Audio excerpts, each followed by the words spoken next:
দুইটা বই আমি ফলো করি, একটা হলো জিকে পেনেসে আর একটা হলো টেক্সট পেনেসে। প্রত্যেকটা প্যাসেজের গ্রামাটিক্যাল ব্যাখ্যা, তারপর অ্যানালিটিক্যাল ব্যাখ্যা এবং অ্যাডমিশনে কি কি এমসিকিউ আছে সবগুলো থাকে। ওয়ার্ড মিনিং আমাদের অনেকগুলো থাকে, তো আয়ত্ত আগে থেকে হয়ে যায়। প্রত্যেকটা প্যাসেজের গ্রামাটিক্যাল ব্যাখ্যা থাকে। যদি আগে থেকে নিজেকে আমি প্রিপারেশন রাখি, আমার বিশ্বাস যে আমি সবার থেকে একটু হলেও এগিয়ে যেতে পারবো। আসসালামু আলাইকুম, আমার নাম মোহাম্মদ আরিফ, আমি এইচএসসি 25 ব্যাচের। আর আমি পেনেসিয়ার বুক আমি আমার বোনের মাধ্যমে জানতে পারছি। সো দুইটা বই আমি ফলো করি, একটা হলো জিকে পেনেসে আর একটা হলো টেক্সট পেনেসে।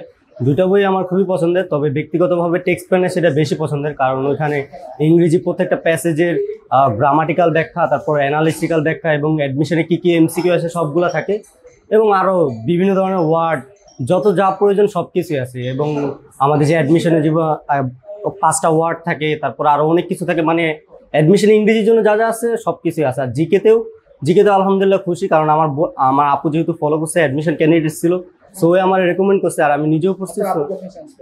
আমার আপু জগন্নাথ ইতিহাস ডিপার্টমেন্টে চান্স পাইছে।